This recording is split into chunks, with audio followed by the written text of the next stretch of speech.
마른 하늘에서 떨어진 벼락은 소리보다 먼저 살타는 역겨운 냄새를 동반하며 고요하던 강가를 순식간에 아수라장으로 만들었다. 찢어질 듯한 비명소리가 평화롭던 오후의 정막을 깨뜨렸고 방금 전까지만 해도 거드름을 피우며 부채질을 하던 최대감댁 장남이 거품을 물고 땅바닥을 뒹굴기 시작했다. 그의 고운 비단 도포는 알 수 없는 열기에 의해 검게 그을려 너덜너덜해졌으며 노출된 피부 위로는 마치 끓는 물을 끼얹은 듯 붉은 수포가 흉측하게 부풀어 오르고 있었다. 주변에 있던 하인들은 공포에 질려 뒷걸음질 쳤고 그 누구도 감히 손을 뻗어 주인을 부축할 엄두조차 내지 못한 채 사시나무 떨듯 떨고만 있었다. 하늘은 여전히 구름 한 점 없이 맑고 푸르렀으나 그 아래 펼쳐진 광경은 지옥도와 다름없었으니 이것은 필시 인간의 힘으로 일어난 일이 아니었다. 괴이한 일은 최도령 한 사람에게서 그치지 않았으니 그와 함께 어울려 술판을 벌이던 김진사의 차남과 박참판의 조카 또한 동시에 목을 부여잡고 고통스럽게 몸부림치기 시작했다. 그들은 마치 보이지 않는 손이 목구멍을 조여오는 듯 취침거리며 바닥을 기어다녔고 그들의 눈동자는 흰자위만 남을 정도로 뒤집혀보는 이들의 간담을 서늘하게 만들었다. 불과 반각 전까지만 해도 세상 무서울 것 없이 호탕하게 웃으며 시를 읊던 청년들이 순식간에 짐승처럼 울부짖으며 고통 속에 몸부림치는 꼴이 되었으니 강가에 나와 있던 아낙네들은 황급히 아이들의 눈을 가리며 도망치기에 바빴다. 그러나 기이하게도 이 모든 참극의 중심에 서 있는 한 늙은 여인은 미동조차 하지 않고 있었다. 이 끔찍한 사태가 벌어지기 전 해가 중천에 떠올라 강물이 은비늘처럼 반짝이던 시간으로 거슬러 올라가면 그곳에는 봄바람을 즐기러 나온 한 무리의 유생들이 있었다. 한양 도성 내에서도 내로라 하는 세도가의 자제들인 그들은 정자에 앉아 술잔을 기울이며 지나가는 행인들을 품평하거나 시덥지 않은 농담을 주고받으며 소일하고 있었다. 그때 그들의 눈에 거슬리는 존재가 하나 나타났으니 바로 강가 한 구석 쭈그리고 앉아 빨래를 하고 있는 행색이 남루한 노파였다. 그녀의 옷은 기워 입은 흔적이 역력한 누더기였고 산발한 머리카락은 희게 센 채 헝클어져 있어 영락없는 광녀의 몰골이었다. 고귀한 유생들의 흥취를 깨기에 그 모습은 너무나도 추레하고 불길해 보였다. 술기운이 오른 최도령이 먼저 부채를 접어 노파를 가리키며 입을 열었으니 그의 목소리에는 경멸과 조롱이 가득 담겨 있었다. 여봐라, 저 흉물스러운 늙은이는 대체 누구이기에 감히 우리가 풍류를 즐기는 이 신성한 곳에서 떼국물 흐르는 빨래를 하고 있느냐. 내 눈이 다 더러워지는 것 같구나. 그의 말에 옆에 있던 김도령이 낄낄거리며 맞장구를 쳤다. 그러게 말일세. 저런 천한 것들은 눈치라는 것이 없어. 썩거지라고 호통이라도 쳐야 하지 않겠나. 그들은 자신들이 마치 세상의 주인이라도 된 양 늙고 힘없는 여인을 향해 거침없이 독설을 퍼부었고 하인들은 주인의 비위를 맞추기 위해 덩달아 노파를 향해 삿대질을 해댔다. 하지만 노파는 그들의 소란에도 아랑곳하지 않고 오로지 빨래 방망이를 두드리는 데에만 집중하고 있었는데 그 소리가 유난히 크고 규칙적이라 마치 어떤 주술을 외우는 것처럼 들리기도 했다. 팡팡팡. 강물에 젖은 옷감이 돌 위에 부딪히는 소리는 유생들의 웃음소리 사이를 비집고 들어와 그들의 신경을 묘하게 자극했다. 노파가 빨고 있는 것은 낡아빠진 소복 한 벌이었는데 아무리 문지르고 헹궈도 그 옷에서는 붉은 물이 끊임없이 흘러나와 강물을 핏빛으로 물들이고 있었다. 보통의 때가 아니라면 저토록 붉고 진한 물이 나올 리가 없건만 노파는 마치 그 붉은 얼룩을 뜯어내기라도 하려는 듯 필사적으로 방망이질을 해댔다.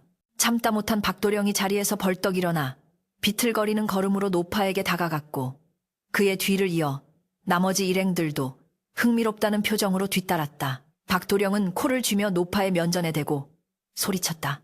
이 미친 할망구가 귀가 먹었나. 썩 꺼지라는 말이 들리지 않는 게야. 네가 흘려보내는 그 더러운 물 때문에 강물이 다 썩어 들어가고 있지 않느냐. 그는 발로 노파의 빨래 바구니를 걷어찼고 바구니 안에 담겨있던 다 다른 비누, 조각과 헌 헝겊들이 사방으로 흩어졌다. 그럼에도 불구하고 노파는 고개를 들지 않은 채 핏물이 배어나오는 소복을 쥔 손에 더욱 힘을 주며 중얼거렸다. 지워야 해. 이 얼룩을 지워야 해. 아직 멀었어. 그녀의 목소리는 쇠를 긁는 듯 거칠고 낮았으며 그 내용 또한 섬뜩하여 듣는 이의 등골을 오싹하게 만들었다. 최도령이 호기심과 불쾌감이 뒤섞인 표정으로 노파의 어깨를 툭 밀치며 비아냥거렸다. 이보게, 이건 무슨 피냄새가 이리 진동을 하는가? 혹시 사람이라도 죽이고 와서 증거를 인멸하는 것은 아닌가? 관아에 끌려가서 주리를 틀려봐야 정신을 차리겠구만. 유생들은 자기들끼리 눈을 마주치며 폭소를 터뜨렸고 그 웃음소리는 노파의 가슴에 비수처럼 꽂혔다. 그들은 알지 못했다. 그 붉은 물이 단순한 핏물이 아니라 억울하게 죽어간 이의 한이 서린 원한의 눈물이라는 것을, 그리고 그들이 건드리고 있는 존재가 단순한 미치광이 노파가 아니라는 사실을 말이다. 노파의 손은 꽁꽁 얼어터져 피가 배어나오고 있었지만 그녀는 차가운 강물에 손을 담그는 것을 멈추지 않았다. 김도령이 노파가 빨고 있던 옷을 낚아채어 들어올리자 축 늘어진 소복에서 뚝뚝 떨어지는 붉은 물방울이 그의 값비싼 가죽신을 적셨다. 에이, 재수없어. 이게 무슨 냄새야. 썩은 내가 진동을 하네. 김도령은 기겁을 하며 옷을 바닥에 내팽개치고는 침을 뱉었다. 이런 더러운 걸 강물에 풀다니. 네가 정녕 죽고 싶어 환장을 했구나. 그는 분을 이기지 못하고 노파의 등을 짓밟으려 발을 들어 올렸다. 바로 그 순간 묵묵히 빨래만 하던 노파가 처음으로 고개를 들어 그들을 올려다보았다. 헝클어진 머리카락 사이로 드러난 노파의 눈은 초점이 없는 듯 공허했으나 그 깊은 곳에는 형언할 수 없는 슬픔과 분노가 이글거리고 있었다. 그녀의 눈동자는 마치 심연을 들여다보는 듯 깊고 어두워서 마주친 순간 유생들은 본능적으로 숨이 턱 막히는 공포를 느꼈다. 노파는 낮지만 또렷한 목소리로 마치 저주를 퍼붓듯 말했다. 내 놈들이 감히 이 피의 무게를 아느냐. 하늘이 보고 있고 땅이 듣고 있거늘. 죄 없는 피를 흘리게 한 자들의 후손이 어찌 이리도 뻔뻔할 수 있단 말인가. 그 목소리는 바람을 타고 기묘하게 울려 퍼져 강가의 갈대숲마저 숨을 죽이게 만들었다. 유생들은 순간적으로 압도당해 주춤했으나 곧 자신들의 자존심이 상했다는 생각에 더욱 길길이 날뛰었다. 이 요망한 할망구가 어디서 훈계질이야. 내 놈이 정녕 매맛을 봐야 정신을 차리겠구나. 최도령이 소매를 걷어붙이며 노파에게 달려들려는 찰나 갑자기 주위의 공기가 무겁게 가라앉으며 새들의 지저김이 뚝 끊겼다. 하늘은 여전히 맑았으나 태양빛이 기이하게 창백해졌고 강물은 물결 하나 없이 거울처럼 잠잠해졌다. 그것은 폭풍전야의 고요함보다 더 소름 끼치는 절대적인 정적이었다.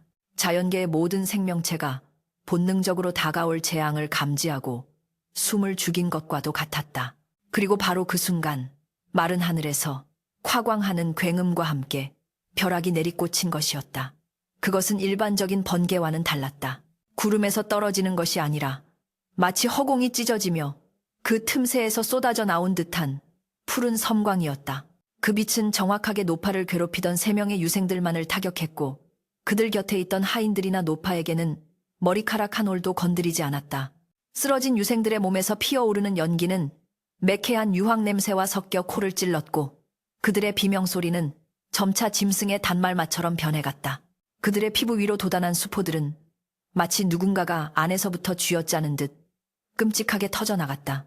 하인들은 혼비백산하여 도련님, 도련님 하고 울부짖었지만 감히 그 곁으로 다가갈 엄두를 내지 못했다. 한 하인이 용기를 내어 최도령의 팔을 잡으려 했으나 닿자마자 손끝이 타들어가듯 뜨거워 비명을 지르며 물러났다. 이것은 인간의 의술로는 고칠 수 없는 병이자 하늘이 내린 형벌임이 분명했다. 쓰러진 청년들은 고통 속에서도 허공을 향해 손을 휘저으며 무언가를 쫓아내려는 듯 발버둥쳤다. 오지마 저리가 머리 없는 귀신이. 으악. 그들의 눈에는 다른 사람들에게는 보이지 않는 끔찍한 환영이 보이는 듯했다. 이 아수라장 속에서 노파는 천천히 몸을 일으켜 땅에 떨어진 소복을 주워들었다. 그녀는 흙이 묻은 옷을 털어내고는 다시 강물에 담가 묵묵히 빨래를 시작했다. 벼락이 떨어진 충격으로 주변의 땅이 파이고 풀이 탔지만 노파가 앉아있는 바위만큼은 신성한 결계라도 처진 듯 깨끗했다.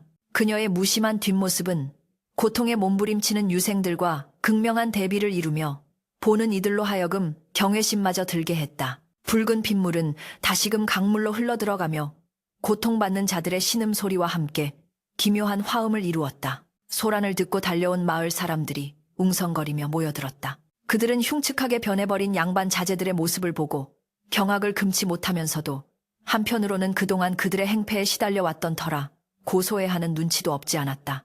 하지만 그 누구도 입 밖으로 그런 말을 내뱉지는 못했다. 그저 강가에 앉아 끝없이 붉은 물을 흘려보내는 저 기이한 노파와 하늘이 내린 징벌의 현장을 숨죽여 지켜볼 뿐이었다. 노파의 중얼거림만이 강물 소리에 섞여 끊임없이 이어졌다. 아직 멀었어. 더 씻어야 해. 내 피가 다 씻길 때까지. 한참 뒤 각 가문의 사람들이 소식을 듣고 하얗게 질린 얼굴로 달려왔다. 가마와 의원들이 줄지어 도착했지만 그 어떤 명의도 손을 쓸 수 없었다. 의원들은 고개를 가로저으며 혀를 찾고 부모들은 자식의 끔찍한 몰골을 부여잡고 통곡했다. 그러나 그 와중에도 노파는 단 한 번도 뒤를 돌아보지 않았다. 그녀에게 그들의 고통은 아무런 의미가 없는 듯 혹은 마땅히 치러야 할 대가라는 듯 오로지 눈앞에 붉은 얼룩을 지우는 데에만 전념하고 있었다.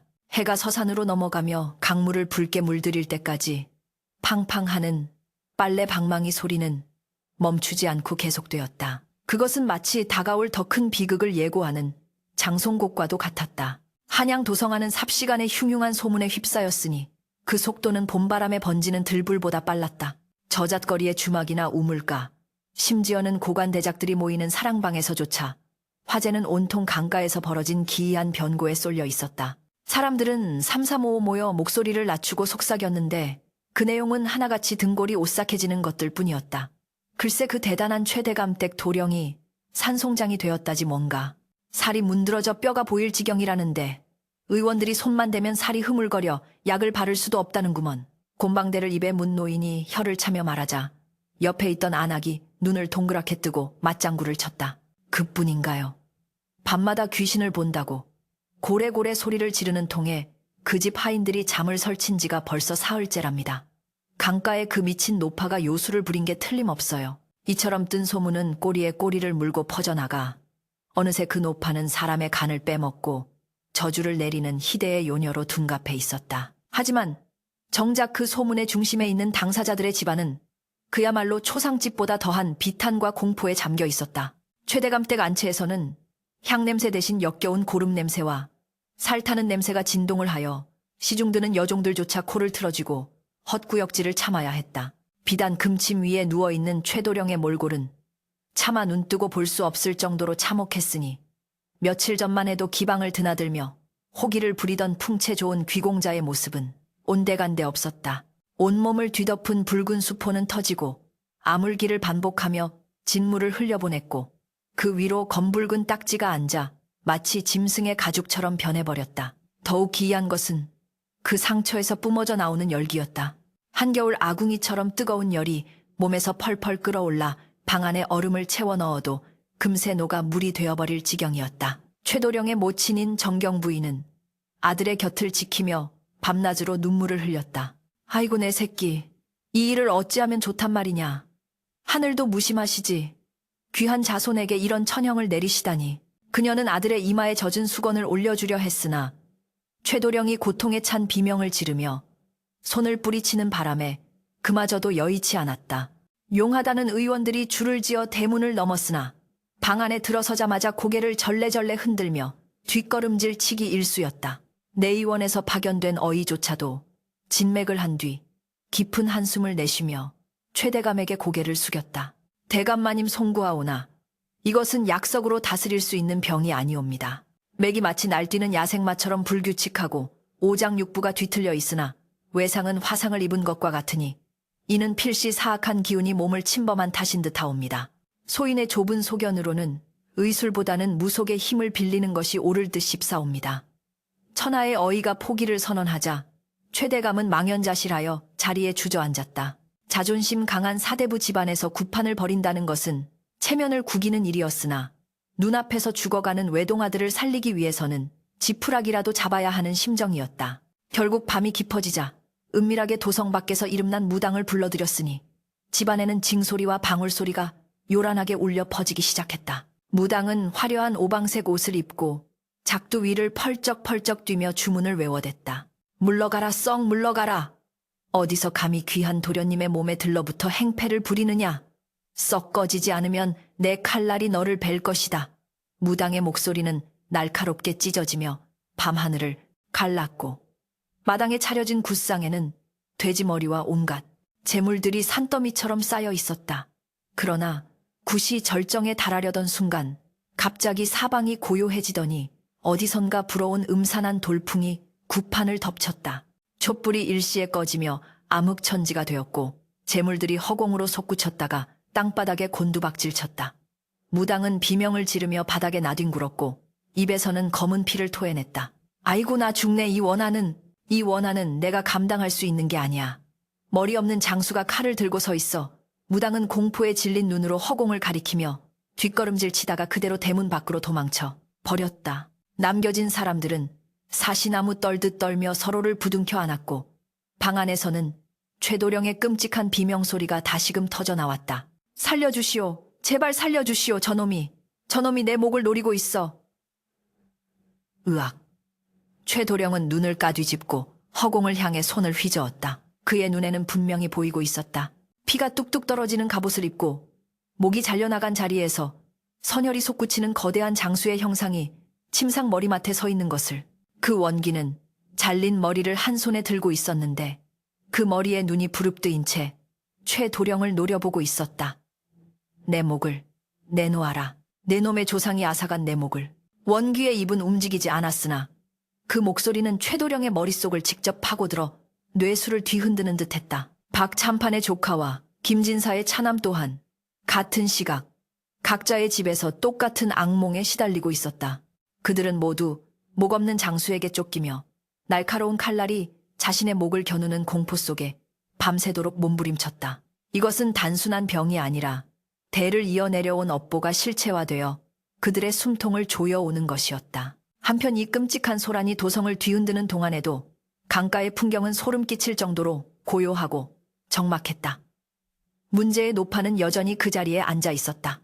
그녀는 밤낮을 가리지 않고 비가 오나 바람이 부나 오로지 빨래터의 바위 위를 지키고 있었다. 그녀의 손은 차가운 강물에 퉁퉁 불어터졌고 손가락 마디마디는 갈라져 피가 배어나왔지만 빨래 방망이를 쥔 소나기 힘은 조금도 줄어들지 않았다. 마을 아이들이 돌을 던지며 마녀다. 사람 잡는 마녀야. 라고 놀려대도 건장한 장정들이 몰려와 침을 뱉으며 욕설을 퍼부어도 그녀는 마치 돌부처처럼 묵묵부답이었다. 그녀의 곁에는 아무도 다가가지 않았다. 벼락이 떨어진 자리에 앉아있는 그녀에게서 뿜어져 나오는 기이한 위압감과 서늘한 기운이 사람들의 발길을 막았기 때문이었다. 그녀는 세상과 단절된 채 오직 눈앞의 붉은 얼룩과 무언의 대화를 나누고 있는 듯했다. 노파의 끼니는 누가 챙겨주는 이도 없었으나 그녀는 배고픔조차 잊은 듯했다.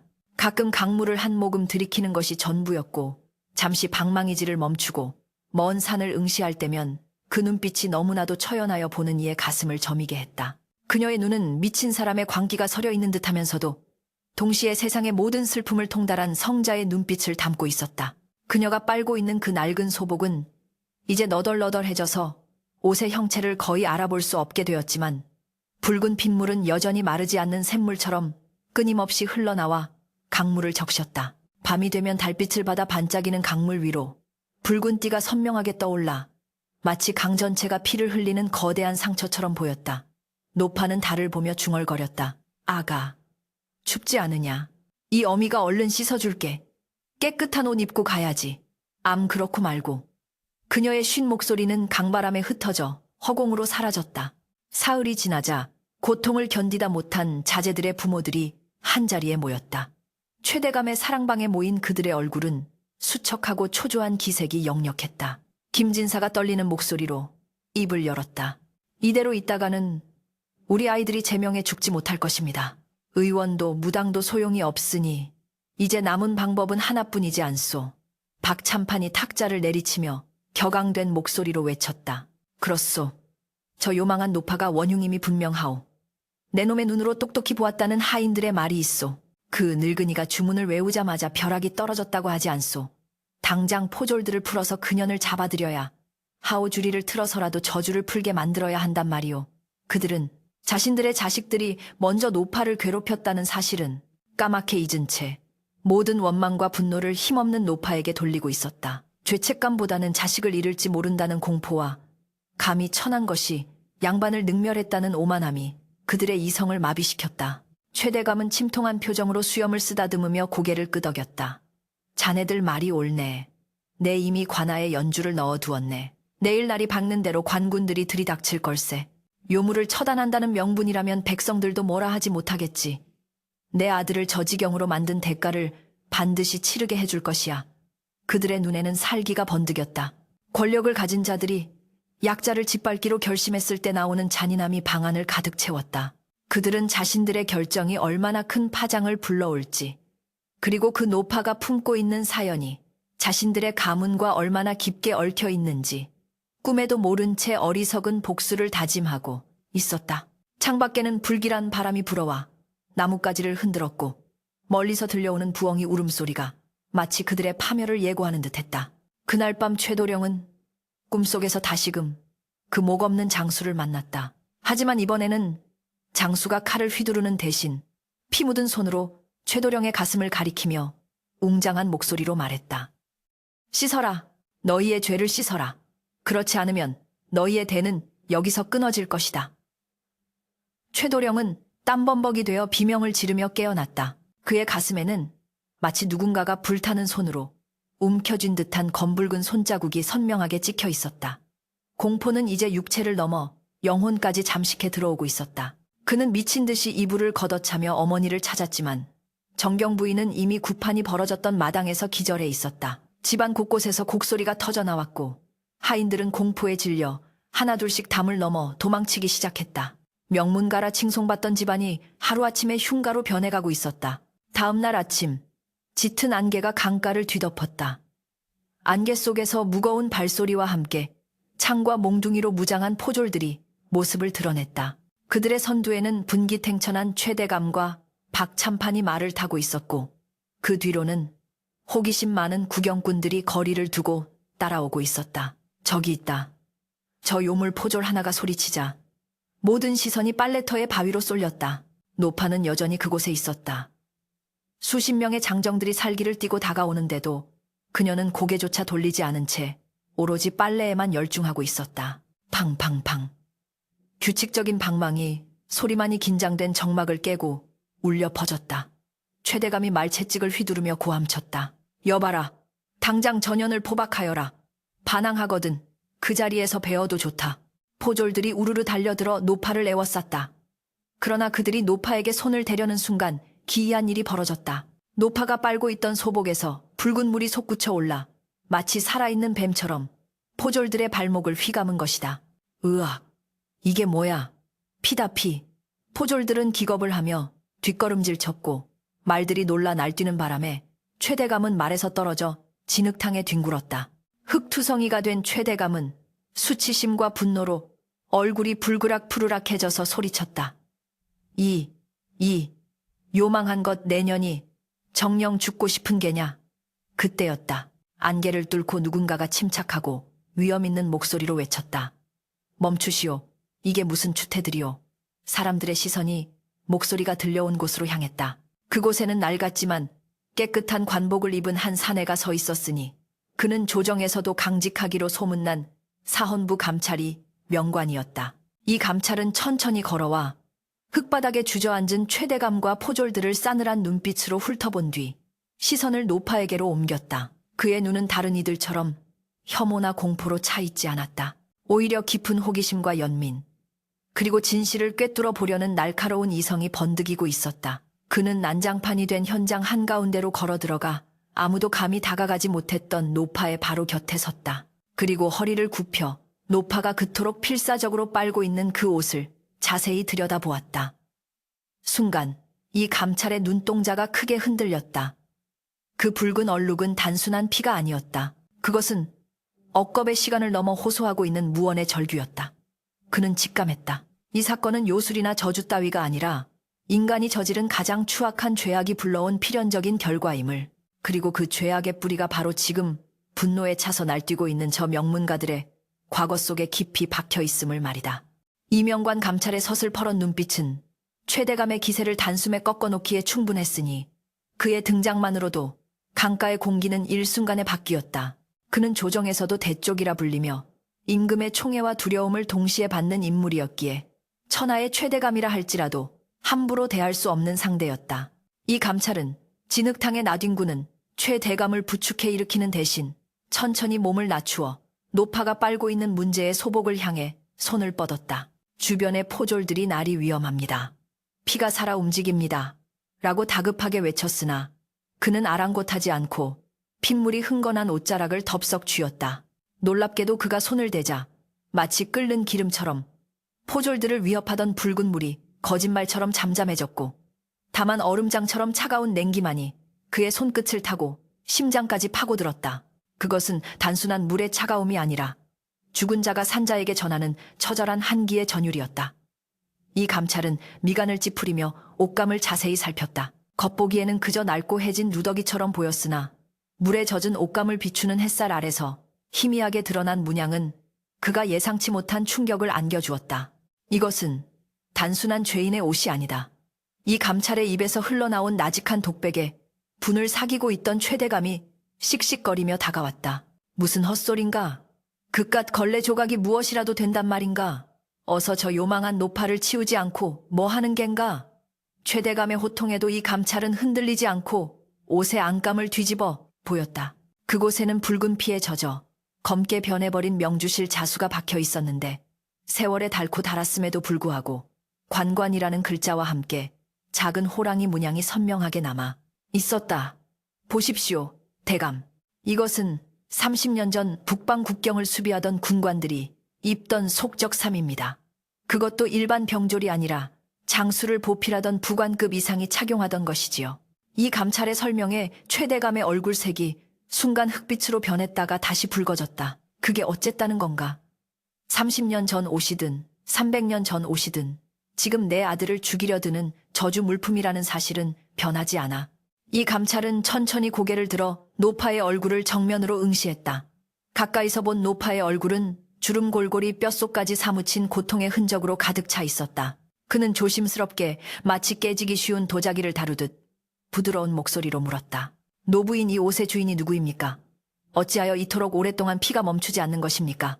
노파는 여전히 허공을 응시한 채 묵묵부답이었으나 이 감찰의 진심 어린 눈빛이 닿자 처음으로 빨래 방망이질을 멈추었다. 그리고 떨리는 입술을 달싹이며 쉰 목소리를 토해냈다. 지워지지 않아. 아무리 씻어도. 대장님을 대신해 흘린 피가 억울해서 지워지질 않아. 그 목소리는 너무나 작았으나 그 자리에 있는 모든 사람들의 귓가에 천둥 소리처럼 생생하게 박혔다. 대장님을 대신해 흘린 피. 그 한마디가 떨어지는 순간 최대감의 등줄기에 식은땀이 흘러내렸다. 30년 전 북방, 그리고 장수와 부관, 잊고 싶었고 잊었다고 믿었던 과거의 망령이 되살아나는 순간이었다. 박참판이 눈치를 살피며 옆에서 거들었다. 이 감찰, 그게 무슨 소리요? 미친 노파의 헛소리에 귀를 기울일 셈이요. 지금 시급한 것은 우리 아이들의 목숨을 구하는 것이요. 그러나 이 감찰은 차갑게 그를 일갈했다. 참판 영감, 아직도 모르시겠습니까? 대개 조카와 최대감의 아들이 겪고 있는 그 괴병 의원도 무당도 고치지 못하는 그 병의 원인이 바로 여기에 있단 말입니다. 병을 고치려면 환부를 도려내야 하듯 원한을 풀려면 그 뿌리를 찾아야 하지 않겠습니까? 이 감찰은 자리에서 일어나 젖은 옷을 높이 쳐들었다. 핏물이 뚝뚝 떨어지는 그 옷은 마치 피를 토하는 깃발처럼 바람에 나부꼈다. 제가 기억하기로 30년 전 북방 오랑캐와의 전투에서 대승을 거두고 개선장군이 되어 돌아오신 분이 바로 최대감의 선친고 구 최충원 장군이십니다. 헌데 당시 승전보 뒤에 가려진 작은 사건 하나가 있었지요. 군량미를 빼돌려 적에게 팔아넘기려 했다는 죄목으로 현장에서 참수당한 젊은 부관이 있었습니다. 그 부관의 이름이 강덕수 맞습니까? 그 이름이 불리는 순간 노파가 짐승 같은 비명을 지르며 땅을 치고 통곡하기 시작했다. 덕수야, 내 새끼 덕수야. 억울해서 어이 갈고 억울해서 어이 눈을 가물고 그녀의 통곡 소리는 강물을 뒤흔들었고 맑았던 하늘에 순식간에 먹구름이 몰려와 해를 가렸다. 강바람이 회오리치며 모래바람을 일으켰고 사람들은 눈을 뜰 수 없어 팔로 얼굴을 가렸다. 최대감은 다리가 풀려 주저앉을 뻔한 것을 겨우 지팡이로 버텼다. 그건 이미 국법으로 다스려진 일이네. 그 자는 역적이었어. 내 아버님을 모함하고 군량을 횡령한. 최대감이 변명하려 했으나 이 감찰은 한 발짝 더 다가서며 그를 압박했다. 정말 그렇습니까? 대감 당시 사헌부 기록을 뒤져보면 이상한 점이 한두 가지가 아니었습니다. 횡령했다는 굴량미는 어디에서도 발견되지 않았고 참수영은 재판도 없이 장군의 독단으로 즉결 집행되었습니다. 그리고 그 후 장군의 가문은 승승장구하였으나 죽은 부관의 노모는 종적을 감추었지요. 세간에는 장군이 자신의 작전 실패와 굴량미 분실 책임을 부하에게 뒤집어 씌웠다는 소문이 파다했습니다. 노파는 피눈물을 흘리며 바닥을 기어 최대감의 발치로 다가갔다. 그녀의 손톱은 다 빠져 피가 낭자했고 눈은 뒤집혀 흰자위만 보이고 있었다. 내 아들은 효자였어. 장군님이 살려주신다고, 죄를 인정하면 살려주신다고 해서 홀로 남을 어미 걱정에 그 거짓말을 믿고 노파의 절규는 듣는 이의 가슴을 후벼 팠다. 최대감의 아들을 비롯한 청년들이 겪고 있는 고통, 즉 살이 타들어가고 목이 잘리는 환영을 보는 것은 바로 30년 전 그 젊은 부관 강덕수가 겪었던 고문과 참수의 고통이 고스란히 재현된 것이었다.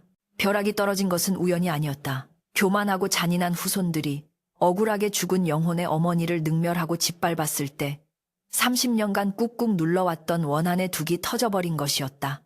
강물은 이제 완전히 붉은 핏빛으로 변해 소용돌이치고 있었고 그 속에서 수많은 원혼들의 아우성이 들려오는 듯했다. 최대감은 공포와 수치심에 떨면서도 끝까지 발뺌하려 했다. 증거가 어디 있나? 다 지난 일이야. 미친 노파의 말만 믿고 명문가를 모욕하는 겐가. 바로 그때 최대감 집안의 늙은 하인 하나가 숨을 헐떡이며 강가로 달려왔다. 대감마님 큰일 났습니다. 도련님께서 하인은 말을 잇지 못하고 울음을 터뜨렸다. 도련님의 목에 붉은 줄이 생기더니 숨을 쉬지 못하고 계십니다. 마치 누군가 보이지 않는 끈으로 목을 조르는 것처럼 컥컥거리며 피를 토하고 계십니다. 그 소식은 최대감에게 사형 선고나 다름없었다. 박참판의 조카 역시 상태가 위중하다는 전갈이 연이어 도착했다. 이제는 권력으로 덮을 수도 무력으로 해결할 수도 없는 상황이었다. 하늘이 내린 재앙 앞에서 인간의 권세란 얼마나 보잘것없는 것인가. 이 감찰은 옷을 다시 강물에 담그려는 노파를 부축하며 최대감과 박참판을 향해 서리빨 같은 목소리로 말했다. 들으시오. 당신들의 자식이 지금 죽음의 문턱에 있는 것은 당신들의 아버지가 저지른 죄와 당신들이 저지른 오만이 합쳐져 만들어낸 결과요. 저 붉은 얼룩이 지워지지 않는 것은 옷에 묻은 피 때문이 아니라 이 어머니의 가슴에 맺힌 피눈물이 마르지 않았기 때문이요. 의원을 불러봐야 소용없소. 구판을 벌여봐야 소용없소. 결자해지 개쩌째지라 했소. 묶은 자가 풀어야 하는 법. 지금 당장 살고 싶다면 껍데기뿐인 양반의 체면 따위는 집어치우고 이분 앞에 무릎 꿇고 비시오. 진심으로 참여하지 않는다면 오늘 밤 당신들의 대는 끊길 것이오. 이 감찰의 말은 단순한 경고가 아닌 예언처럼 들렸다. 주변에 모여든 백성들은 숨을 죽인 채 이 기막힌 상황을 지켜보고 있었다. 평소 위세 등등하던 양반들이 벼랑 끝에 몰려 파들파들 떨고 있는 모습은 그들에게 충격과 동시에 묘한 카타르시스를 주었다. 최대감은 입술을 깨물어 피가 날 지경이었다. 천한 빨래터 노파에게 무릎을 꿇다니 그것은 죽기보다 싫은 치욕이었다. 하지만 아들의 목숨이 경각에 달려있다는 하인의 말과 이 감찰의 확신에 찬 눈빛, 그리고 무엇보다 저 기괴하게 붉은 강물이 그를 압박하고 있었다. 박참판이 먼저 털썩 무릎을 꿇었다. 살려주시오. 내 조카를 살려주시오. 박참판의 굴복은 둑이 무너지는 시작이었다. 최대감은 부들부들 떨며 하늘을 한번 쳐다보고는 결국 원통함과 공포가 뒤섞인 신음을 내뱉으며 노파 앞에 무릎을 꿇었다. 그러나 노파는 그들의 사죄를 거들떠보지도 않았다. 그녀는 다시 묵묵히 빨래를 시작했다. 아직 멀었어. 입으로만 하는 사과는 필요 없어. 뼛속까지 뉘우쳐야 해. 내 아들이 느꼈던 그 차가운 칼날의 고통을 너희도 알아야 해. 팡팡팡. 빨래 방망이 소리가 다시 울려 퍼질 때마다 최대감 댁 사랑방에 누워있는 최도령의 비명소리는 더욱 처절해졌다. 그것은 단순한 고통의 소리가 아니었다.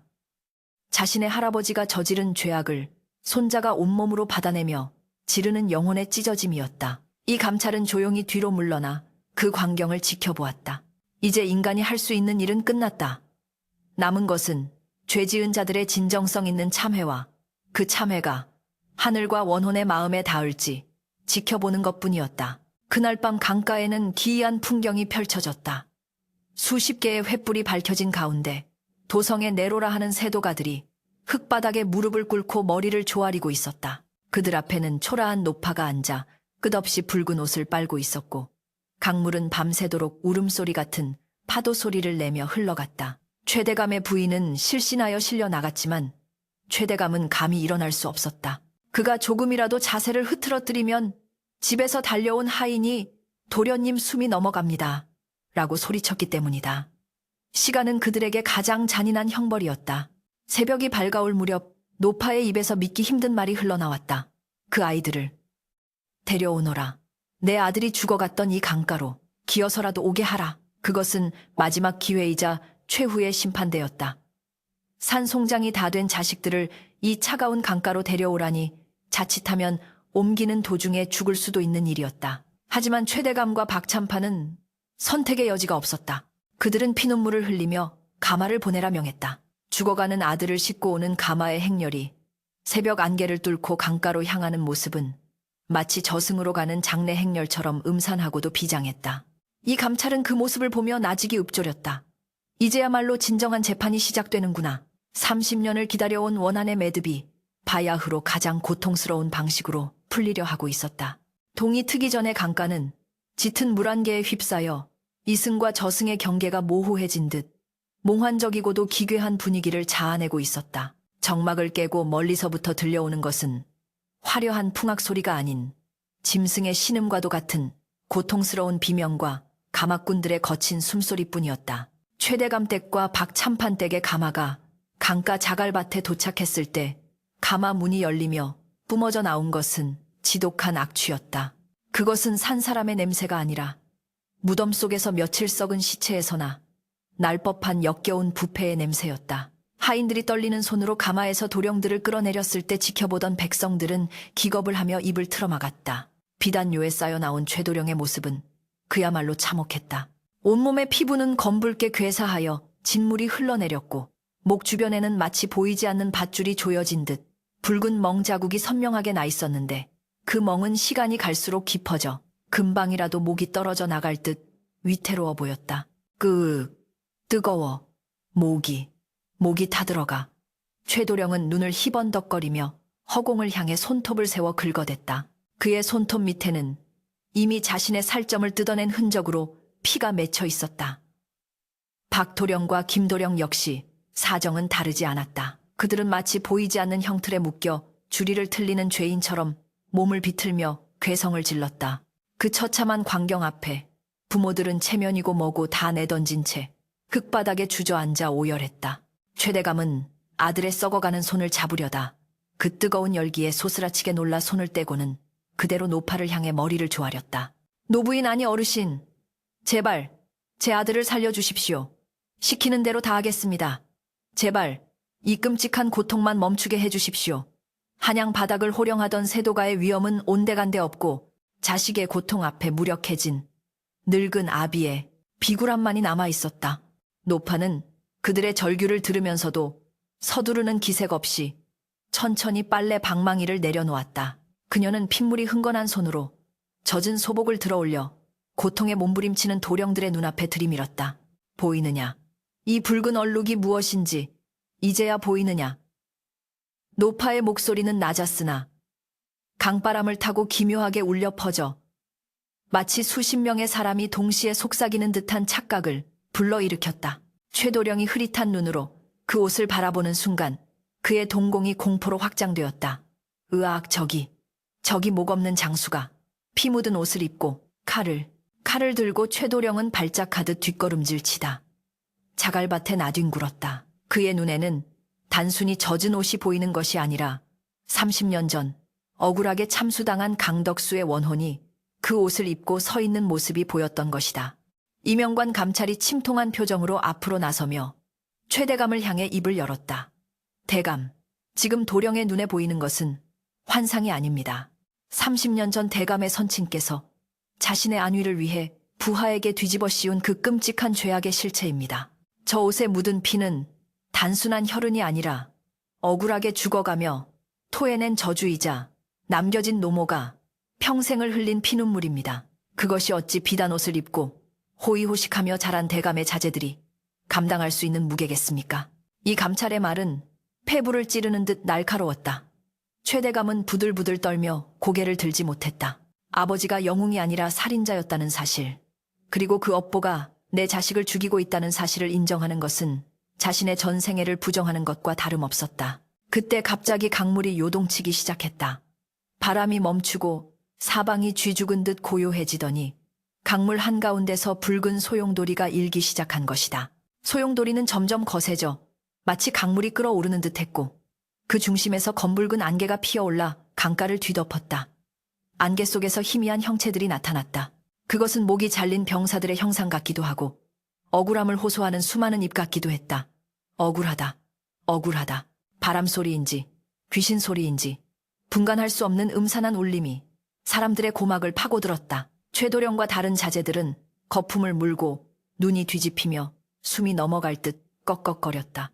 이제 정말 시간이 없었다. 노파가 벌떡 일어나 하늘을 향해 두 팔을 벌리고 쉰 목소리로 외쳤다.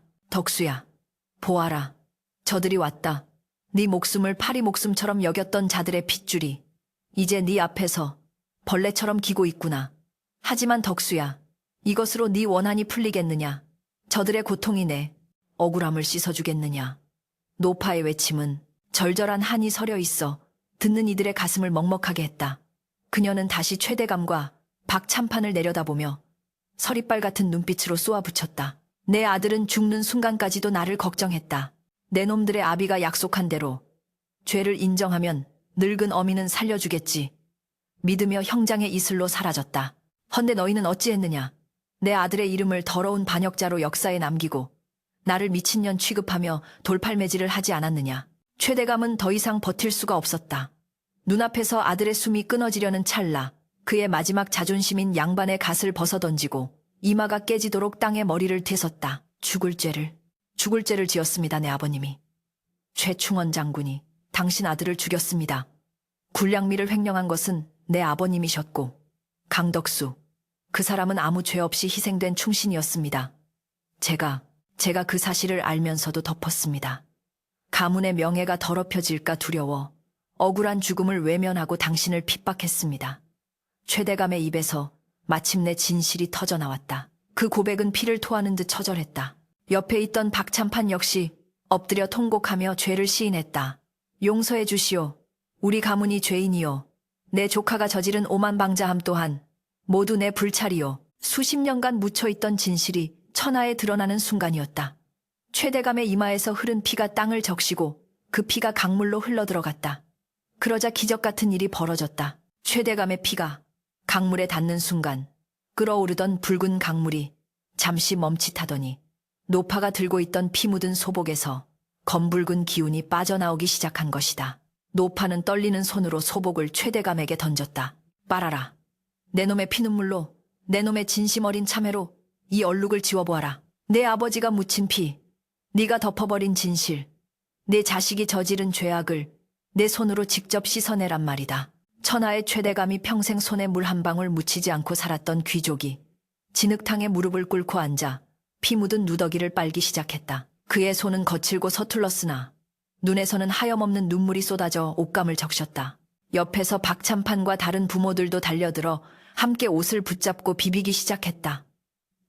잘못했습니다. 정말 잘못했습니다. 그들의 울음소리는 통곡이 되어 강가를 메웠다. 그들은 단순히 옷을 빠는 것이 아니었다.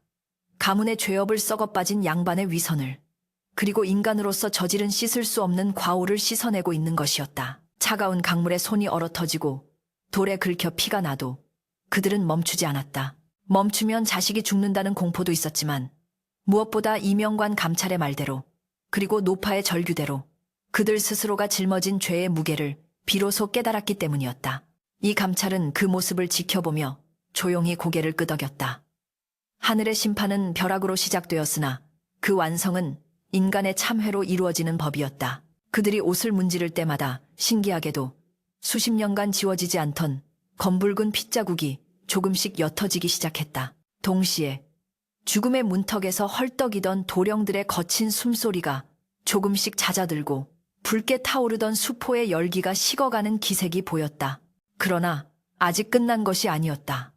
옷에 가슴팍 심장이 있던 자리의 핏자국은 여전히 선명하게 남아 지워지지 않고 있었다. 그것은 강덕수가 죽음을 맞이할 때 느꼈던 마지막 원한 믿었던 상관에게 배신당한 치명적인 상처의 흔적이었다. 노파가 비틀거리는 걸음으로 그들 곁으로 다가갔다. 그녀는 빨래를 하고 있는 최대감의 손 위에 자신의 거친 손을 겹쳐 올렸다. 그리고 아들의 이름을 부르며 나직이 속삭였다. 덕수야, 이제 그만 가자. 저들이 운다. 네가 죽을 때 이 어미가 흘렸던 눈물만큼 저들도 피눈물을 흘리고 있구나. 이제 그만 용서하고 가자. 노파의 눈물 한 방울이 툭 하고 옷 위에 마지막 핏자국 위로 떨어졌다. 그 순간 강바람이 부드럽게 바뀌며 먹구름 사이로 한 줄기 햇살이 비치기 시작했다. 마치 하늘이 문을 열고 억울한 영혼을 맞이하려는 듯했다. 최대감과 박참판, 그리고 자식을 살리기 위해 손이 문드러지도록 빨래를 하던 부모들은 그 빛 속에서 알 수 없는 전율을 느꼈다. 그것은 공포가 아닌 거대한 용서와 화해의 기운이었다. 강물은 더 이상 붉지 않았다. 아침 햇살을 받아 본래의 맑고 푸른 빛을 되찾아 흐르고 있었다. 하지만 그 맑은 물결 속에는 지난밤의 악몽과 30년의 한이 고스란히 녹아들어 그 어느 때보다 깊고 무거운 침묵을 품고 있었다. 아침 햇살이 강물 위로 찬란하게 부서져 내리자 밤새도록 강가를 감싸고 있던 음산한 안개는 거짓말처럼 자취를 감추었다. 그리고 그 빛 속에서 기적이라 밖에는 표현할 수 없는 일이 벌어졌으니 최대감의 거칠어진 손에 들려있던 그 낡고 피에 젖은 소복이 눈부실 정도로 하얗게 변한 것이었다. 수십 년간 강덕수의 원한을 머금고 검붉게 썩어가던 핏자국은 가해자의 진심 어린 참회의 눈물과 피해자 어머니의 용서가 만나는 순간 마치 봄눈 녹듯 사라져버렸다. 그것은 단순한 세탁이 아니라 엉켜있던 업보의 매듭이 풀리는 성스러운 정화의 의식이었다. 최대감은 자신의 손에 들린 믿을 수 없이 깨끗해진 옷을 내려다보며 멍한 표정을 지었다. 방금 전까지 코를 찌르던 비릿한 피 냄새는 사라지고 대신 잘 마른 햇솜 같은 향기가 코끝을 스쳤다. 그는 떨리는 목소리로 중얼거렸다. 지워졌다. 정말로 지워졌어. 그 순간 자갈밭에 쓰러져 있던 최도령이 깊은 숨을 후욱 하고 들이마시며 눈을 떴다. 짐승의 단말 막았던 거친 숨소리는 평온해졌고 온몸을 뒤덮어 진물을 흘리던 흉측한 수포들은 딱지가 되어 우수수 떨어져 나갔다. 그 아래로 드러난 새살은 아직 붉었으나 더 이상 타오르는 열기는 없었다. 목을 조르던 붉은 멍자국 또한 희미한 흔적만을 남긴 채 사라지고 있었다. 아버님. 최도령이 쉰 목소리로 아버지를 불렀다. 그 목소리는 아직 힘이 없었으나 분명 산 사람의 것이었다. 최대감은 옷을 가슴에 품은 채 아들에게 기어갔다. 오냐 내 새끼. 살아났구나. 살아났어. 네가 살고 내가 살았다. 부자는 서로를 부둥켜 안고 오열했다. 그것은 기쁨의 눈물인 동시에 다시는 되돌릴 수 없는 지난날의 과오에 대한 뼈저린 후회의 눈물이기도 했다. 박참판의 조카와 김진사의 아들 또한 기적처럼 의식을 되찾았고 강가는 순식간에 안도의 통곡 소리로 가득 찼다. 이 모든 광경을 지켜보던 이명관 감찰은 조용히 노파에게로 시선을 돌렸다. 노파는 바위 위에 앉아 이제는 티 없이 맑아진 강물을 바라보며 희미한 미소를 짓고 있었다. 그녀의 표정은 그 어느 때보다 평온해 보였다. 평생을 짓눌러왔던 천연과도 같은 원한의 무게가 사라진 자리에는 깊은 안식이 찾아온 듯했다. 이 감찰이 다가가 조심스럽게 말을 건넸다. 노부인, 이제 모든 것이 제자리로 돌아간 듯합니다. 댁의 아드님도 이제 편안히 눈을 감으셨을 것입니다. 노파는 천천히 고개를 돌려 이 감찰을 바라보았다. 그녀의 눈동자는 더 이상 광기로 번들거리지 않았다. 맑고 투명한 마치 어린아이의 눈망울 같은 눈빛이었다. 나으리, 고맙습니다. 덕수가. 우리 덕수가 이제야 웃으며 갑니다. 새 옷을 입고 저 강 건너로 훨훨 날아갑니다. 노파는 최대감이 놓고 간 하얀 소복을 집어들어 자신의 품에 꼭 안았다. 마치 갓난아기를 안듯이 소중하고 조심스러운 손길이었다. 아가, 춥지 않지. 이제 깨끗하니까 따뜻하게 입고 가거라. 어미도 곧 따라가마. 그녀는 옷에 얼굴을 파묻고 나직이 자장가를 흥얼거리기 시작했다. 그 소리는 강물 소리에 섞여 아련하게 퍼져나갔다. 최대감과 다른 양반들도 울음을 그치고 숙연한 자세로 그 모습을 지켜보았다. 한때 자신들이 미친년이라 손가락질하고 멸시했던 그 노파가 사실은 자신들보다 훨씬 더 크고 깊은 영혼을 가진 존재였음을 깨달았기 때문이었다. 자장가 소리가 점점 잦아들더니 어느 순간 뚝 끊겼다. 노파의 고개가 툭 하고 떨구어졌다.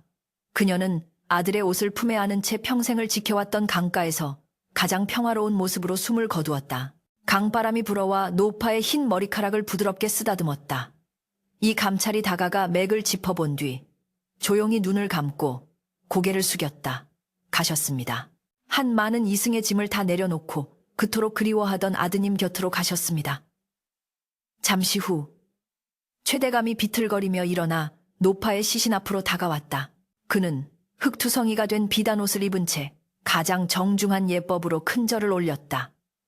어르신, 부디 좋은 곳으로 가십시오. 제 가문이 지은 죄, 남은 평생 속죄하며 살겠습니다. 당신의 아들 강덕수님의 명예 또한 제 목숨을 걸고 회복시키겠습니다. 박참판과 다른 이들도 뒤따라 절을 올렸다. 천안 빨래터 노파의 죽음 앞에 도성 최고의 명문가들이 무릎을 꿇고 애도를 표하는 기이하고도 엄숙한 광경이었다. 장례는 최대감의 주도하에 치러졌다. 그는 자신의 선산 중 가장 양지 바른 곳을 내어주어 노파와 그녀의 아들 강덕수의 가묘를 나란히 쓰게 했다. 그리고 조정에 상소를 올려 30년 전 굴량미 횡령 사건의 진실을 낱낱이 고하고 아버지가 받았던 공신 칭호를 반납하겠다고 청했다. 이것은 가문의 몰락을 자초하는 일이나 다름없었으나 최대감은 주저하지 않았다. 그는 알고 있었다. 거짓 위에 쌓은 명예는 모래성보다 약하며 진정한 명예는 잘못을 인정하고 바로잡는 용기에서 나온다는 것을. 임금은 최대감의 뒤늦은 참회와 용기를 가상히 여겨 가문을 멸문시키지는 않았으나 관직을 삭탈하고 낙향하여 자숙하도록 명했다. 강덕수에게는 복권과 함께 충신, 정려비가 하사되었다. 비록 늦었지만 억울한 죽음이 역사 속에 올바르게 기록되는 순간이었다. 사건이 있고 난 뒤 그 강가에는 많은 변화가 생겼다. 사람들은 더 이상 그곳을 불길한 빨래터라 부르지 않고 설해천 쉐이촨, 즉 눈처럼 하얀 옷의 강이라 부르기 시작했다. 붉은 핏물로 뒤덮였던 강물이 참회와 용서로 인해 눈처럼 맑아졌다는 전설이 깃든 이름이었다. 강가에는 작은 비석이 하나 세워졌는데 그곳에는 노파가 빨래를 하던 모습과 함께 이런 글귀가 새겨졌다. 하늘의 그물은 넓고 넓어 성긴 듯하지만 선과 악, 그 어느 것도 빠뜨리지 않는다. 오가는 사람들은 그 비석 앞에서 잠시 발길을 멈추고 마음속에 티끌을 씻어내듯 강물을 바라보며 옷깃을 여미곤 했다. 최도령과 다른 자제들은 몸은 회복되었으나 마음에는 평생 지워지지 않는 흉터가 남았다. 그들은 더 이상 예전처럼 오만방자하게 굴거나 약한 이를 괴롭히지 않았다. 대신 그들은 틈만 나면 설해천을 찾아 노파의 무덤을 살피고 가난하고 힘없는 백성들을 돕는 일에 앞장섰다. 최도령은 과거를 포기하고 의술을 배워 병든 이들을 돌보는 의원이 되었는데 특히 화상이나 피부병으로 고통받는 환자들을 무료로 치료해주기로 유명했다. 그는 환자들의 고름을 입으로 빨아낼 정도로 헌신적이었는데 사람들이 그 이유를 물으면 씁쓸하게 웃으며 이렇게 대답하곤 했다. 제 몸에 새겨진 이 마음의 빚을 갚으려면 평생을 다해도 모자랍니다. 그때 그 할머니가 저를 살려주신 뜻이 바로 이것이 아니겠습니까? 세월이 흘러 노파의 이야기와 최대감 가문의 몰락, 그리고 기적 같은 회생담은 입에서 입으로 전해져 하나의 전설이 되었다. 비 오는 날이면 강가에서 빨래 방망이 소리가 들린다는 소문도 있었으나 그것은 더 이상 공포의 대상이 아니었다. 사람들은 그것을 억울한 이들의 한을 씻어주는 위로의 소리라고 믿었다. 설해천의 물은 유난히 맑고 차가워 그 물로 빨래를 하면 묵은 때가 잘 빠질 뿐만 아니라 마음의 근심까지 씻겨 내려간다는 말이 돌았다. 아낙네들은 빨래를 하며 자식들에게 이 이야기를 들려주었다. 얘야, 남의 눈에 눈물 나게 하면 제 눈엔 피눈물이 나는 법이란다. 저 강물이 맑아 보이지만 저 속에는 무서운 교훈이 흐르고 있다는 걸 잊지 말아라. 어느 늦가을 저녁, 백발이 성성한 노인이 된 이명관 전 감찰이 설해천을 찾았다. 그는 관직에서 물러나 야인이 된 지 오래였다. 그는 노파와 강덕수의 무덤 앞에 술 한 잔을 올리고 강가 바위에 앉아 흐르는 물을 하염없이 바라보았다. 강물은 30년 전이나 지금이나 변함없이 흐르고 있었다. 인간의 욕망과 분노, 슬픔과 기쁨, 모든 것을 싣고 묵묵히 바다로 향하는 그 강물을 보며 이명관은 나직이 읊조렸다. 인간은 잊으려 하나, 하늘은 기억하고, 인간은 덮으려 하나, 강물은 드러내는구나. 씻어도 씻어도 지워지지 않는 것은 옷의 얼룩이 아니라 양심의 얼룩이었음을. 부디 저승에서는 그 어떤 얼룩도 없이 깨끗한 옷 입고 평안하시게. 해가 서산으로 넘어가며 강물을 황금빛으로 물들였다. 바람에 흔들리는 갈대밭 사이로 마치 노파가 하얀 빨래를 널어놓은 듯한 백로대가 한가로이 날아올랐다. 팡팡팡. 어디선가 환청처럼 들려오는 맑고 경쾌한 빨래 방망이. 소리가 강물을 타고 멀리 퍼져나갔다. 그것은 이제 한의 소리가 아닌 세상의 모든 더러움을 씻어내고 평화를 기원하는 축복의 소리처럼 들렸다. 강물은 멈추지 않고 흘렀다. 어제도 오늘도 그리고 내일도 인간사의 희로애락을 품고 영원히 흐를 것이다. 죄 지은 자에게는, 경종을 상처 입은 자에게는 위로를 건네며 설의 천은 그렇게 묵묵히 흐르고 있었다.